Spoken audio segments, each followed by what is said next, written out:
Hello everyone and welcome to another video of Android Wizardry. Today we are going to learn what is activity in Android, what is Android activity lifecycle, and what is context. So let's start with activity. An activity in Android is one of the most fundamental components of an Android app. It represents a single focused task that a user can interact with, often corresponding to a screen or UI. Each app is typically composed of multiple activities which the user navigates between to accomplish tasks. An activity provides the window in which the app draws its UI. First one, UI and user interface. An activity usually hosts the app's user interface and the user interacts with the app through activities. For example, one activity might show the list of items, and when an item is clicked, another activity displays details about that item. Lifecycle management. Activities have a lifecycle managed by the Android operating system. The lifecycle controls how activities transition between various states. The lifecycle ensures that activities are managed efficiently, especially in response to system resource constraints like memory or CPU usage. Activity class. Activity is the base class for activities in Android. It is a subclass of context. It is responsible for creating windows where UI elements, for example, text and buttons, are drawn. Event handling.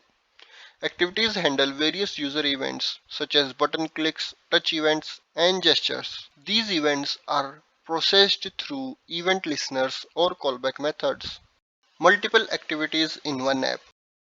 An Android app can consist of multiple activities, each handling a specific function or screen. For instance, an app can have activity for login, another for a dashboard, and another for user settings. User can navigate between activities through intents. Communication between activities. Activities can communicate with each other via intents. An intent can start another activity, pass data to it, or receive data from it. For example, from activity A, you can start activity B and pass data like this. Backstack. Activities are managed in a backstack, which follows a stack data structure. The backstack allows users to navigate backwards through activities using the back button. When an activity starts another activity, the new activity is placed on top of the stack and the previous one is pushed down. Pressing the back button pops the current activity off the stack and returns the user to the previous activity. Okay, so that's all about activities in Android. What is activity lifecycle? The activity lifecycle in Android is a set of stages that define how an activity behaves during its existence in an application. Each state is represented by a callback method, allowing developers to manage resources efficiently, handle user interactions, and maintain a smooth user experience.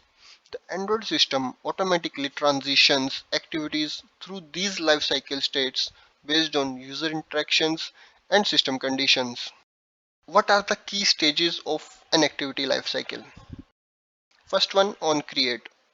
This is the first method called when an activity is created. It is where you initialize components, set up your user interface, and perform any setup operations required for the activity.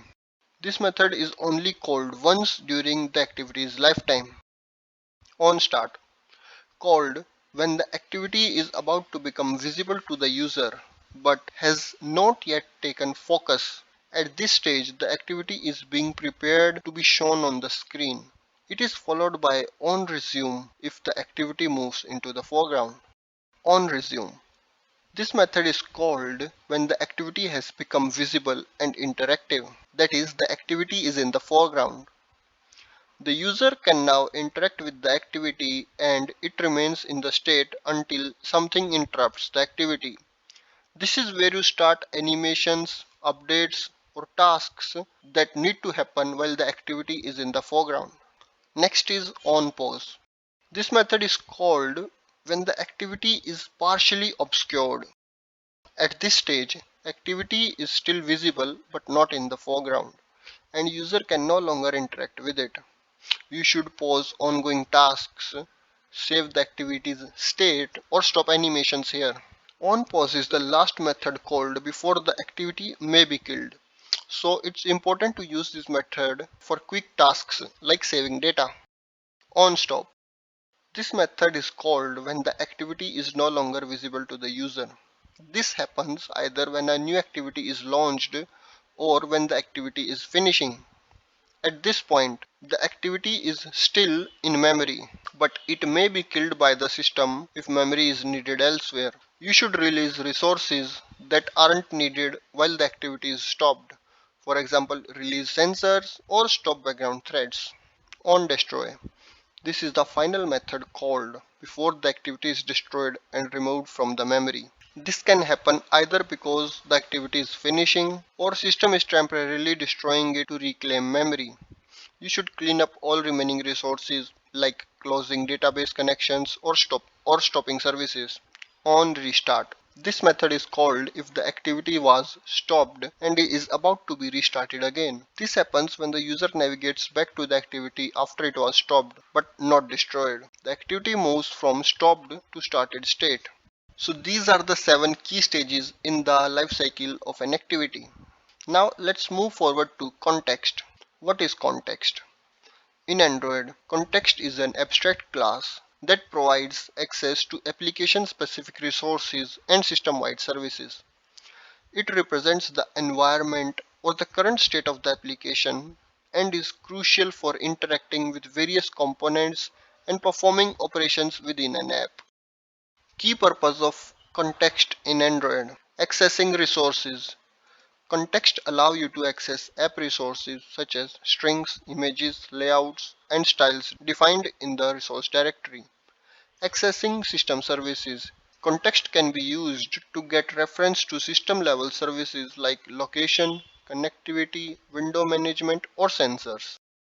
Starting components. Context is required to start new activities, services, to send broadcast, or to display toast messages. Managing application and activity lifecycle. Context helps manage the lifecycle of application components. For example, it is needed when interacting with the activity's lifecycle such as onCreate or onDestroy. Accessing shared preferences. Context is used to access shared preferences file for storing persistent data. Inflating layouts. Context can be used to inflate layout XML files into view objects programmatically. Now, what are the types of contexts? There are different ways to obtain a context depending on where you are in your application. First one, application context. This is the context tied to the entire application lifecycle. It is available globally within the app. So it is used for operations that need to outlive a specific activity or component, for example, starting a background service. Also, when the app is interacting with system-wide services, for example, managing notifications. Second one, activity context. This is the context tied to the current activity.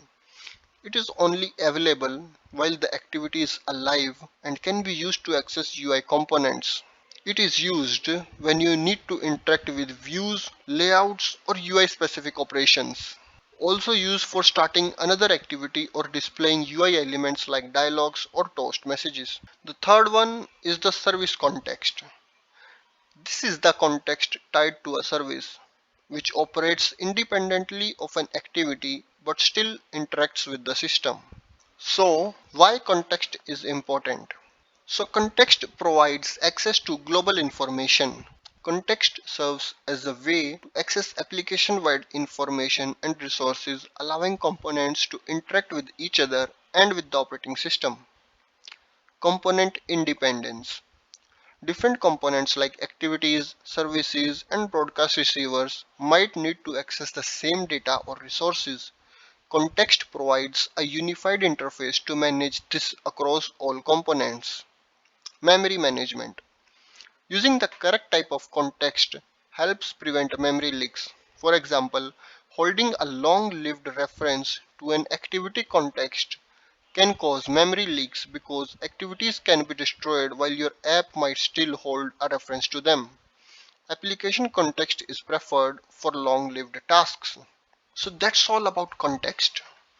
Let's summarize what we have learned today.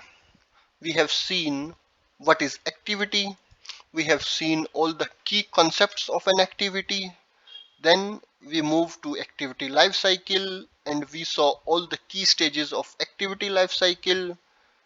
And after that, we saw context. We saw key purposes of context in Android and also the types of contexts. We have also seen why the context is so important. So that's all for today's video, guys. If you have learned something, make sure to hit the subscribe button and hit the bell icon so you don't miss any of the upcoming tutorials.